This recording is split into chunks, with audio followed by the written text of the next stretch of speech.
ఏంటో బాగున్నావా బాబు నా బాబు నా తండ్రి గుడ్ గుడ్ నా బాబు శ్రీపుత్రులు మీరు ఎన్టీ వారు నారా చంద్రబాబు నాయుడు గారు పవన్ కళ్యాణి ముగ్గురు శ్రీపుత్రులు విష్ణుయేశ్వర బ్రహ్మమహేశ్వరులు నేను ఏడుకుంటున్నాను కూర్చోండి కూర్చోండి ఏంటి విశేషాలు చెప్పండి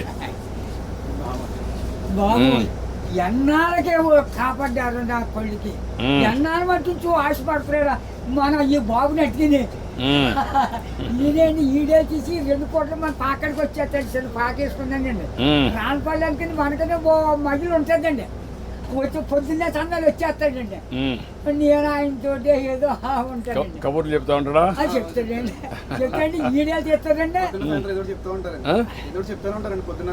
సాయం చెప్తా ఉంటాడు సైకిల్ తొక్కుతా ఎంత వయసు ఎంత 96 అండి 96 దాకండి బ్రిటిష్ పరిపాలనలో 15-16 సంవత్సరాలు త్యాగం చేశాను మన వ్యవసాయం పని ఆ పాడి గోట్లు వాళ్ళలో బ్రిటిష్ వాళ్ళు టోపీలు వాళ్ళ దగ్గర ఉన్న డ్రెస్సు 10 కేజీలు ఉంటాయి పాడి గోట్లు. నీ ఆరోగ్యానికి కారణం ఏంటి బాబు దేవుడు ఇచ్చిన వరం మీరు ఇచ్చిన వరం నేను ఏతని అరిగిపోద్దు ఇప్పటికి బీబీ కానీ షుగర్ కానీ లేదు కానీ ఇప్పుడు కోరుకుంటున్నాను మా ఆవిడకి లేదండి 2 పూటలు తింటారు కూడుంటే 3 పూటలు తింటారు. ఆవిడ పేరేంటి ఏం చేస్తుంది ఆవిడ వయసు ఎంత 80 సంవత్సరాలు అండి ఆవిడకి 80 నీకు 96 పిల్లలు ఏం చేస్తారు పిల్లలు బాబు 5కి 3 ఆడవాళ్ళు అండి 2 అబ్బాయిలు అన్ని సార్లు సీర్లు అన్ని పెట్టేసానండి ఎవరిది వాళ్ళకి అప్పచెప్పేసానా ఏమన్నా భూమి ఉందా ఉంది బాబు ఎంత ఉంది 3 ఎకరాలు ఉన్నదండి కొడుకులు ఇద్దరికి చెరుకో 13 గుంటలు ఇచ్చేసానండి ఇంకెంత ఉండేది 6 గుంటలు 7 గుంటలు ఉంటుంది అది నేను పండించుకుంటున్నాను బాబు ఇది వెరీ ఇంట్రెస్టింగ్ ఇప్పుడు ఎంతమంది మొత్తం మనవాళ్ళు మనవరాళ్ళు పెద్దవాడి బాబు 2 కొడుకులేండి చిన్న అబ్బాయికి 2 కూతుళ్ళే ఒకటి పెళ్లి చేసాడు అది మొగుని తీసుకుని వెళ్ళిపోయింది ఇంకో పెళ్లికి వచ్చిందండి ఒక అమ్మాయి అది ఈ నెలలో మరి పుస్తకాలు వస్తున్నాయి కదండి ఈ నెలలో చేసేయాలని తిరుగుతున్నామని చుట్టారు కలిసి 6 ఎకరం 2 లక్షలైనా ఇస్తాను నాన్న మరి ఏం చేయను నేనే ఏదో పని చేసుకుని ఏదో చేసుకుంటానా దాన్ని కూడా వదలగొట్టేది అంటున్నాను నేను. కూతురు పిల్లలు ముగ్గురండి ఓ పెద్ద కూతురుకేమో 2 కూతుళ్ళును ఓ కొడుకునండి రెండో పిల్లకి 2 కూతుళ్ళును ఓ కొడుకునండి మూడో పిల్లకి 2 కూతుళ్ళును ఓ కొడుకునండి.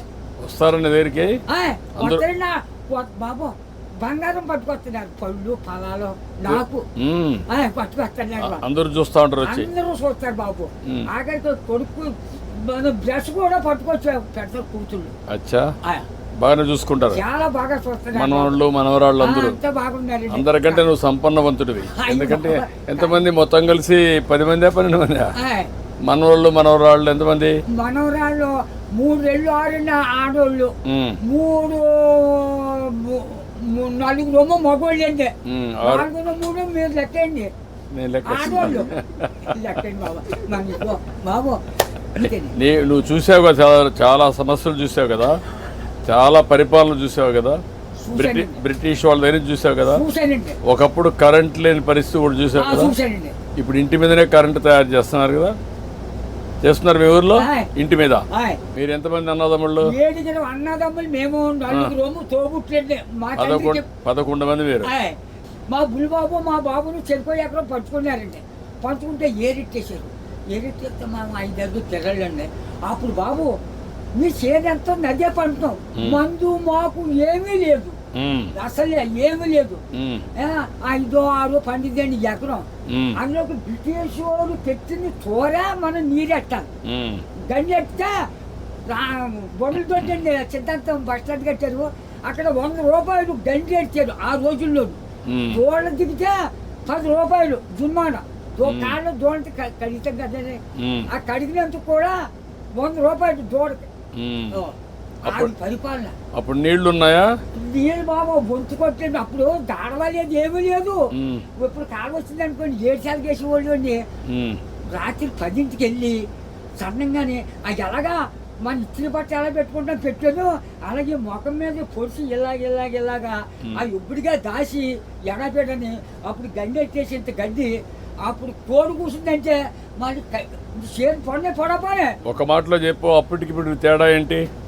7 రోజుల తేడా వచ్చిందండి. ఎట్లా అండి ఇప్పుడు అన్ని సోపాయిలు ఉంటాయి, అన్ని సోపాయిలు ఉంటాయి. అంటే నేను చెప్పేస్తాను బండంకని నా నోరు ఏదో పెద్దది తెచ్చాడండి దేవుడు. బాగా ఇచ్చాడు నీకు, ఇప్పుడు కూడా పవర్ ఇచ్చాడు. ఇచ్చాడండి. తృప్తిగా ఉన్నావు? ఉన్నానండి. ఆనందంగా నాకు ఏదో బీబంటారు చూపడంటారు, మా కుటుంబానికి ఏమీ లేదండి. భగవంతుడు బాగా ఆశీర్వదించాడు. మా అన్నదమ్ములు 7 కుటుంబాలు లెక్కైతే 300 జనం వచ్చారండి. మా తండ్రి రక్తం 300 మంది అయ్యారు. ఇప్పుడు జనాభా తగ్గిపోతున్నారే. ఇప్పుడు చదువుకున్న వాళ్ళు పిల్లలు కనడం లేదు. అయిపోతుంది. మా వాళ్ళు 10 మంది చట్ మీద పడైతే చట్ పేరు పెరిగిపోరు. అప్పుడు జబ్బ రోగమా దాంట్లో ఎవరు లేరు. పుట్టోడు పడితే పెరిగిపోయేవారు. ఇప్పుడు నువ్వు చెప్పు నాకు, నీకేం కావాలి? బాబు నా పెద్ద కొడుకు పని చాలా దారుణంగా ఉంది. ఏం చేద్దామంటావు? హాస్పిటల్ అండి విజయవాడ బ్లడ్ ఆగిపోయి బ్లాక్ అయిపోయింది మొత్తం. నేను పని చేస్తాను, నేను ఒకసారి చెప్పి హాస్పిటల్లో నేను మాట్లాడి అడ్రస్ ఇచ్చేసి నేను మాట్లాడి ఏం చేయాలి నేను చేస్తాను. ట్రీట్మెంట్ అవి ఏం చేయాలి చేసి ఎట్లా బాగు చేయాలని చూద్దాం. ఇంకా నీకు ఇంకేం కావాలి? బాబు మా ఊరికి డ్రైనేజీ లేదండి, కానీ లంకకే. తర్వాత మన రోడ్డు పాడైపోయిందండి, మన మిల్లి కాడి నుంచి అలాగా ఆ పెద్ద రోడ్డుకి త్వరగా చేతులు రోడ్డు. ఓకే, అది కూడా చేపిస్తా. అది నీకేం కావాలి? ఇంకో బాబు చిన్న రోడ్డు మా పాకల కాడి నుంచి చేపల చెరువుకి వెళ్ళిందండి. ఇప్పుడు నీకు ఆ పాకలే ఉంటావా లేకుంటే ఇల్లు కట్టుకుంటావా? ఇంటికాడే ఉంటాను. ఆ పాకే పర్వాలేదా? ఆడేమన్నా పర్మనెంట్ ఇల్లు కట్టుకుంటావా? అక్కడండి. డబ్బులు కావాలా? నేను కట్టిస్తే కట్టుకుంటావా? ఓకే, నేను ఇల్లు కట్టిస్తా నీకు. బాబు తొందరలోనే ఇల్లు ఒకటి వస్తుంది, నువ్వు చెప్పిన పనులు అవుతాయి, అబ్బాయి ఆరోగ్యం నేను చూసుకుంటా, నువ్వు ఆనందంగా ఉండు. బాబు నా బాబు నా తండ్రి విష్ణుదేవా, తండ్రి నా బిడ్డల్ని నన్ను కాపాడు బాబు. చేస్తాను ధైర్యంగా ఉండు, ధైర్యంగా ఉండు. కలెక్టర్ గారు ఇది రాసుకోమ్మా, ఇది రాసుకొని 3-4 పనులు చేసేయండి. ఇల్లు ఒకటి 4 నెలలు ఇల్లు కట్టేయాలి. ఓకే, నేను చేస్తాను. ఓకే, ధైర్యంగా ఉండి చేస్తాను.